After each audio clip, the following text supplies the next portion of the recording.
plus en colère.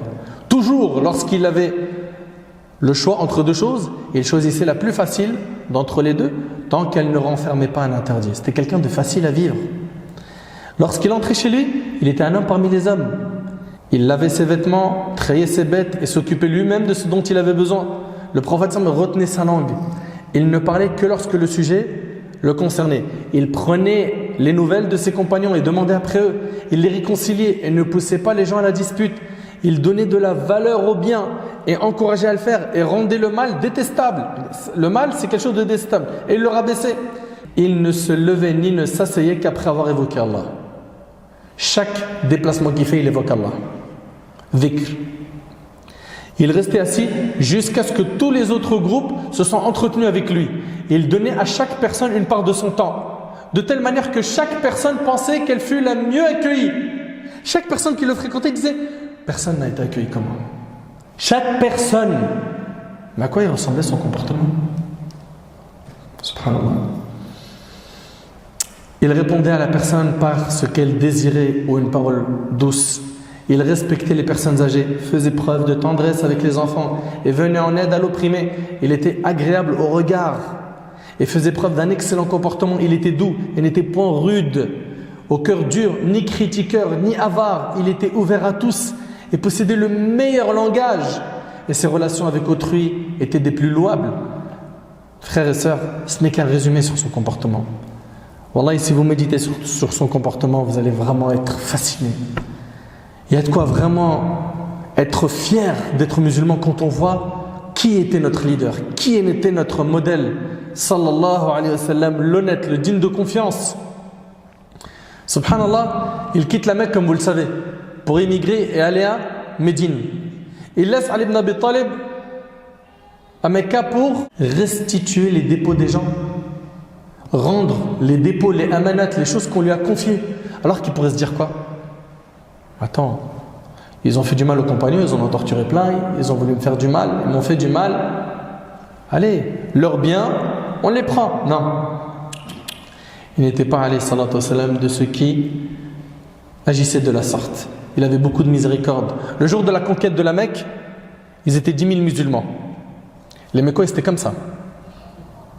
Ils voient les musulmans arriver en force. Et là, il leur dit, que pensez-vous que je vais faire de vous? Ils lui ont dit, tu es un frère généreux, fils d'un frère généreux. En 2 mots, sois cool avec nous. Et derrière, il y a plus d'une vingtaine d'années, ça a été très difficile, n'est-ce pas? Le prophète il leur dit, partez, vous êtes libres. Partez, vous êtes libres. Et il pardonne. Subhanallah. En temps de guerre, généralement, les gens ne connaissent pas l'éthique, la morale, le bon comportement. Regardez. Le prophète, il se dirige vers Badr pour combattre. Il avait besoin de compagnons. Pendant ce temps-là, les mouchriquins, les polythéistes avaient attrapé 2 compagnons, parmi eux Hudhayfa ibn al-Yaman. Ils les ont attrapés, d'accord? Et ils les ont relâchés. Il leur a dit, mais attention, on vous relâche, mais ne combattez pas avec le prophète sallam à Badr. Ok? Une fois relâchés, ils sont partis voir le prophète sallam. Ils lui ont raconté ce qui s'est passé. Après la fin de leur histoire, le prophète m'a dit, respectez votre engagement. Vous écoutez? Il aurait pu dire, non mais attendez, ils sont sérieux. Ils ont conditionné que vous ne venez pas vous battre à Badr contre eux. Venez dans mon rang, on y va. Non, il a dit, respectez votre engagement. Ne venez pas avec moi et je demanderai à Allah son soutien. Subhanallah. Et le prophète, il avait besoin de nombre. Subhanallah. Plein d'histoires comme ça, plein, il y en a plein. Jabir radiyallahu anhu dit, nous étions avec le prophète sallam à Dhat al-Riqa'. Étant parvenus à un arbre à l'ombre dense, nous y laissâmes le prophète sallam. L'un des idolâtres arriva alors que le sabre du prophète était accroché à l'arbre. Il a pris l'épée du prophète sallam, il le dégaina et dit au prophète sallam, as-tu peur de moi? Imagine la scène. As-tu peur de moi? Le prophète sallam lui a dit non. Il dit, qui te protège de moi? Il a dit Allah. Dans la version d'Abu Bakr al-Ismaili, il a dit, qui te protège de moi? Il a dit Allah. Le sabre tomba de sa main. Le prophète saisit le sabre et lui a dit: et toi, qui te protège de moi? Il a dit: sois le meilleur preneur, sois gentil avec moi. Sois le meilleur preneur. Il dit: non, mais je te promets de ne plus te combattre. Le prophète lui a rendu sa liberté. Quand l'homme revint chez ses compagnons, il leur a dit: je reviens à vous de chez le meilleur des gens. Sachez une chose, ahbab al-kiram, et c'est important qu'on remette les points sur les i. Le premier à avoir appelé au bon comportement avec les enfants, avant même l'UNICEF, a été le prophète. Le premier à avoir appelé au bon comportement envers les prisonniers, avant même les conventions de Genève, ça a été le prophète. Le premier à avoir appelé au bon comportement vers les femmes, avant le mouvement de libération des femmes, ça a été le prophète. Le premier à avoir appelé aux droits de l'homme, avant même la déclaration des droits de l'homme et du citoyen en 1789, a été le prophète. Le premier à avoir recommandé la libération des esclaves avant la déclaration universelle des droits de l'homme en 1945 à New York, ça a été le prophète. Le premier à appeler aux droits des animaux avant même l'association Greenpeace et WWF fut le prophète. Je reviens à dire que notre prophète a été envoyé comme miséricorde pour l'humanité. Et la preuve en est ce qu'on vient d'entendre, qui n'est qu'un échantillon. On a vu ici comment le prophète il était avec ses ennemis, ses prisonniers en temps de guerre. Subhanallah. Il était bon envers les femmes, il était bon envers les enfants. Le prophète avec ses épouses, il se distinguait par une intense sensibilité et douceur. Le prophète aidait son épouse dans les tâches ménagères. Al-Aswad demanda à Aïcha radiyallahu anha, comment se comportait le prophète au sein de sa famille. Elle répondit: il m'aidait dans les tâches ménagères et lorsque retentissait l'appel à la prière, il allait à la mosquée pour l'accomplir, rapporté par Al-Bukhari. Et il a dit alayhi salam, le meilleur d'entre vous est le meilleur avec les femmes, rapporté par Ahmed. D'après Aïcha radiyallahu anha, elle dit: j'accompagnais le prophète dans un de ses voyages alors que j'étais encore une jeune fille mince. Elle était mince. Puis le prophète m'a dit aux gens: avancez. Ils avancèrent, puis il me dit: viens faire la course avec moi. C'est le prophète, il dit à sa femme: viens. Aujourd'hui, quelqu'un, on lui dit: passe un peu de temps de divertissement avec ta femme. Moi, je me rappelle une fois, j'avais parlé avec un frère, qu'Allah le protège.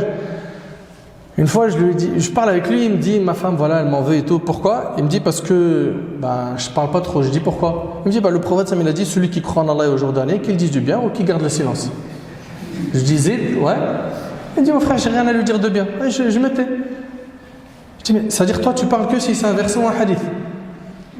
Il dit: j'ai rien à dire de bien. Subhanallah. Vous avez le droit de parler aussi de divertissement, tant que c'est licite, de umurud dunya, des choses de ce bas monde, de comment elle va, sa santé, ses projets. Mais tu as le droit. Et des fois, on abuse. Et là, ici, le prophète il dit à sa femme: viens faire la course avec moi. Je ne sais pas si vous imaginez. Et là, Aïcha dit: nous filmons la course ensemble et j'ai gagné la course. Il ne m'en parla plus pendant un long moment jusqu'à ce que j'ai oublié ce fait. Plus tard, elle dit: j'ai pris du poids. Je l'ai accompagné une nouvelle fois dans un de ses voyages, puis il a dit: avancez. Ils avancèrent, puis il me dit: viens faire la course avec moi. Nous fîmes la course ensemble et cette fois, il gagna. Il rit en disant: cette fois, c'est la revanche. C'est la revanche de la première course perdue. C'est rapporté par l'imam Ahmed. Subhanallah, c'était quelqu'un d'extraordinaire. On en a déjà parlé. Le meilleur d'entre vous, c'est le meilleur avec sa femme.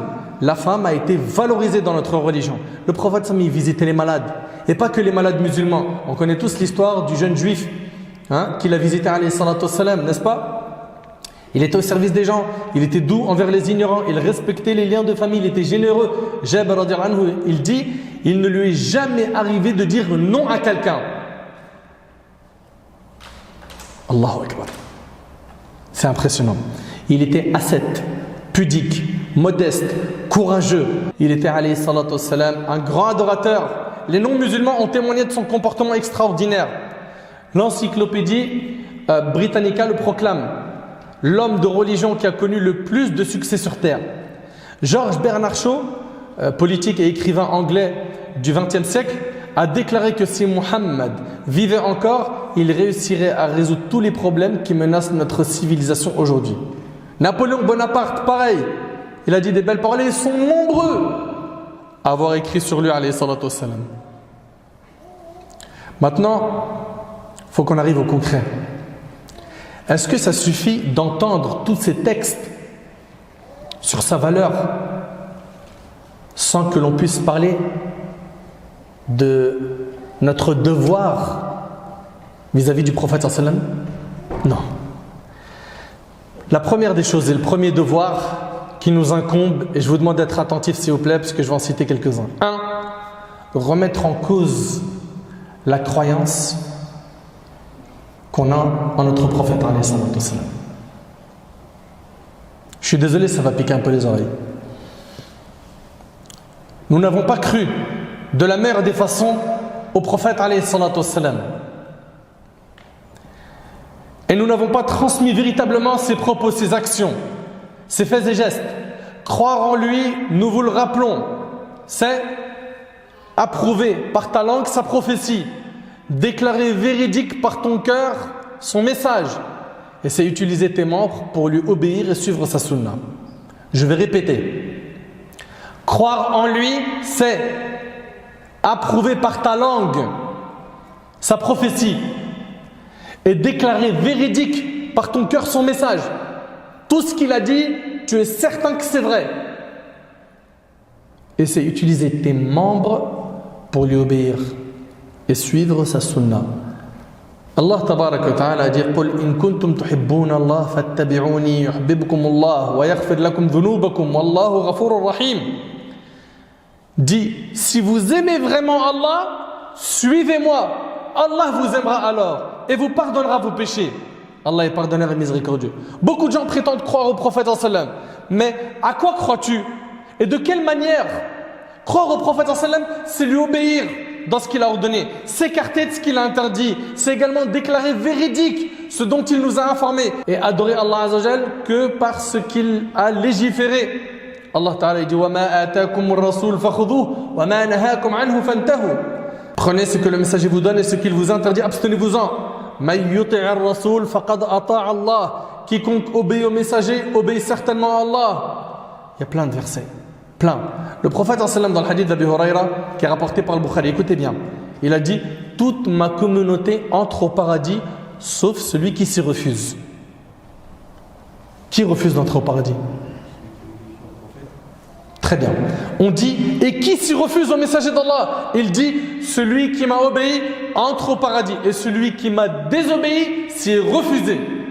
Lorsque tu refuses d'obéir au messager d'Allah, lorsque tu commets ce qu'il a interdit, c'est comme si tu avais refusé l'entrée au paradis. Tu dois également déclarer véridique tout ce dont il nous a informés.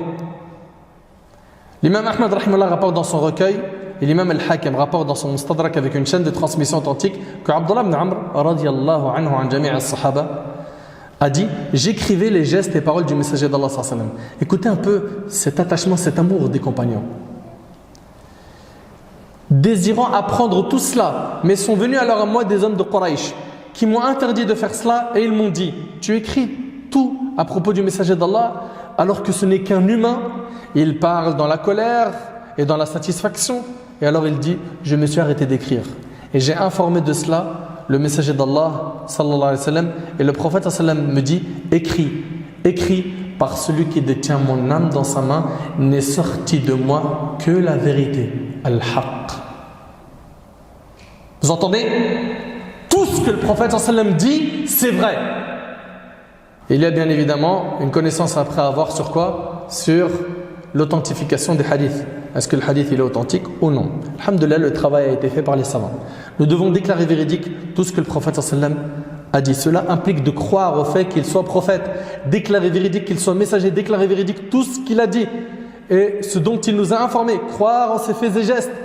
Mais encore faut-il le suivre. Encore faut-il lui obéir à ses ordres, s'écarter de ses interdits. Tu ne pourras faire cela, mon frère ainsi que toi, ma sœur, que lorsque tu l'aimeras du plus profond de ton cœur. Beaucoup de gens disent de nos jours, moi j'aime le prophète sallam. Et si je demande ici qui aime le prophète sallam, tout le monde va lever la main. Mais est-ce que ça suffit de le dire?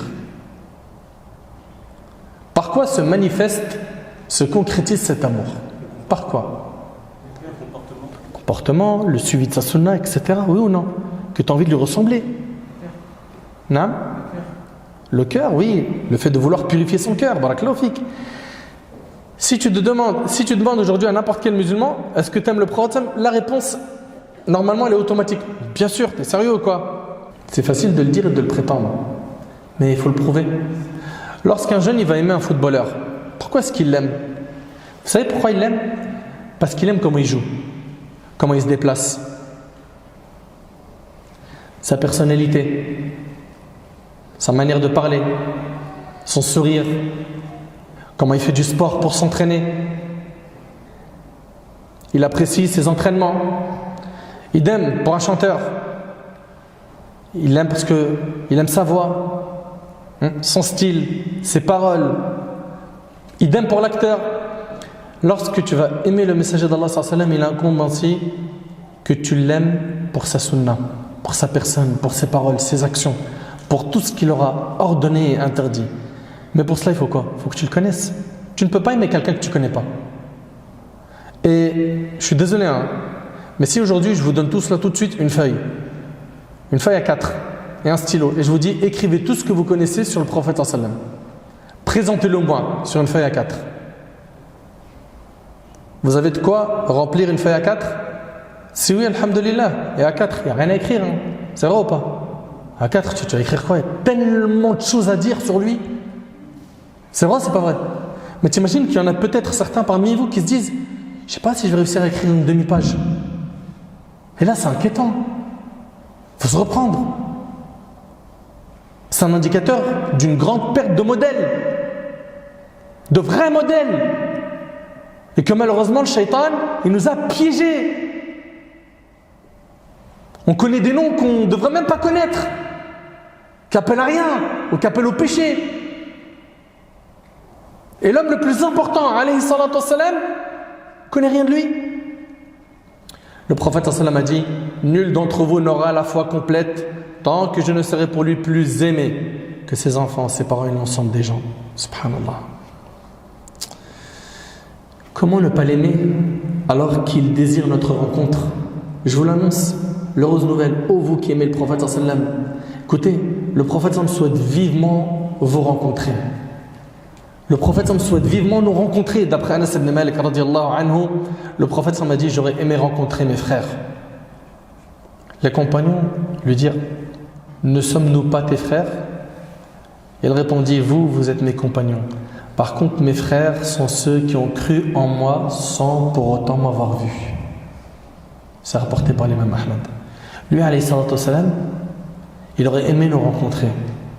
Est-ce que nous, c'est quelque chose qui occupe notre esprit, la rencontre du messager d'Allah sallallahu alayhi wa sallam, Yawm al-Qiyamah, le jour du jugement? Est-ce que l'un d'entre nous souhaite du plus profond de son cœur de voir le prophète en rêve? Le prophète sallallahu alayhi wa sallam a dit Man ra'ani fil manam faqad ra'ani haqqa fa inna ash-shaytana la yatamathalu bi. Quiconque me voit en rêve m'a réellement vu, car le diable ne peut pas prendre mon apparence. Nous on veut réellement le voir en rêve, nous? Est-ce que quand tu dors, tu souhaites du plus profond? Vous voulez ça ou pas? Vous savez, une fois il y a quelqu'un qui, un étudiant, il dit à son cheikh, moi j'aimerais bien voir le prophète sallallahu alayhi wa sallam en rêve. Il lui a dit, viens chez moi, dors, passe la nuit chez moi, et puis je vais t'aider. Il lui a ramené à manger, et c'était très salé. Ensuite il lui a dit, je veux de l'eau. Il lui a dit, attends, cool. Il mange, ça y est, sa gorge, c'est l'enfer, il veut boire de l'eau. Il lui a dit, il n'y aura pas d'eau aujourd'hui. Il est parti dormir. Le lendemain, il lui a dit, alors, t'as rêvé du prophète? Il lui a dit, non, j'ai rêvé que je buvais de l'eau, il y avait de l'eau partout, je boivais, j'étais autour de l'eau, entouré de l'eau. Il lui a dit, t'as été véridique dans la volonté de boire de l'eau, t'as vu de l'eau. Nous, si on est vraiment véridique dans le fait de vouloir voir le prophète en rêve, on le verra. Il a tellement désiré l'eau qu'il l'a vu en rêve. Vous suivez? Le prophète sallam, c'est donc le meilleur des hommes. Comment ne pas l'aimer alors qu'il sera le seul intercesseur le jour du jugement? Ali ibn Abi Talib, on lui a demandé comment se caractérisait votre amour pour le prophète. Il répondit, je jure par Allah, il était plus aimé que nos biens, nos enfants, nos pères et mères, et plus encore que l'eau fraîche en temps de soif. Écoutez bien, est-ce que tu aimes plus le prophète que ton âme? Pose-toi cette question. Réveillons-nous, ahbab al-karam. Réveillons-nous. Est-ce que lorsque ton âme t'appelle à désobéir à Allah subhanahu wa ta'ala, à dormir pour le fajr, à t'écarter des obligations, à ouvrir la porte du haram, à être mauvais envers tes parents, est-ce que là, à ce moment-là, tu te rappelles que non, tu as un modèle, tu ne peux pas faire ça. Rasulullah sallallahu alayhi wa sallam, il nous a pas enseigné cela. Parmi les obligations que nous avons également vis-à-vis de notre bien-aimé alayhi salatu wassalam, on vous a dit, c'est de suivre sa sunna, son chemin, sa voie. Donc on a dit, il faut revoir notre croyance envers lui. Il faut lui obéir, suivre sa sunna. Également, transmettre son message. Transmettez sa vie. Mais déjà, il faut la connaître. Combien de gens ignorent la vie du prophète sallallahu alayhi wa sallam? Combien de gens connaissent par cœur la vie de footballeurs et d'acteurs, d'actrices, de chanteurs, mais ils ne connaissent pas grand-chose sur le prophète sallallahu alayhi wa sallam. Apprends sa vie en fournissant un effort personnel. Ouvre les livres, assiste aux conférences sur sa biographie, la sira du prophète sallallahu alayhi wa sallam. Parle-en avec ta famille. Tu as appris, transmets. Tu es un ambassadeur de l'islam. Le prophète sallallahu alayhi wa sallam, il a dit Ballighu anni walaw aya, transmettez de ma part ne serait-ce qu'un verset. Tu as un devoir de transmission à ton échelle, à ton niveau, comme tu le peux. D'accord? En maîtrisant bien le sujet que tu vas aborder. N'oublie pas, Allah Ta'ala a dit قُلْ هَذِهِ سَبِيلِ أَدْعُو إِلَى اللَّهِ عَلَى بَصِيرَةٍ أَنَا وَمَنِ اتَّبَعَنِي. Dis, regardez le prophète, il dit quoi? Voici ma voie. J'appelle les gens à la religion d'Allah. Moi et ceux qui me suivent, nous basons sur une preuve évidente. Nous sommes tous responsables du dépôt que nous a confié le messager d'Allah sallallahu alayhi wa sallam, cette religion. Il n'y a plus de prophète après lui. Nous sommes nous maintenant les ambassadeurs de cette religion, chacun à son échelle, chacun avec ses moyens. Il faut se donner les moyens. Comment? En apprenant la langue arabe, en apprenant le Coran, en apprenant la religion. On ne peut pas rester comme ça, au point mort, on ne bouge pas. Ça n'existe pas, rester en stagnant. Il n'y a pas, tu ne stagnes pas dans le dîn. Soit tu avances, soit tu recules. Je récapitule. Remettons en cause la croyance qu'on a en notre prophète sallallahu alayhi wa sallam. Croire en lui, c'est l'aimer. Obéir au prophète sallallahu alayhi wa sallam, le suivre, transmettre sa sunna et prier sur lui. Le prophète sallallahu alayhi wa sallam a dit, et c'est avec ça que je termine, celui qui prie sur moi une fois, Allah priera sur lui 10 fois à cause d'elle, rapportée par l'imam muslim. J'implore Allah tabaraka wa ta'ala d'enrichir nos connaissances sur notre bien-aimé Muhammad sallallahu alayhi wa sallam. J'implore Allah tabaraka wa ta'ala de nous faciliter de mettre en pratique ce qui a été écouté aujourd'hui. J'implore Allah Azza wa Jal de faire que notre prophète soit notre modèle dans le concret.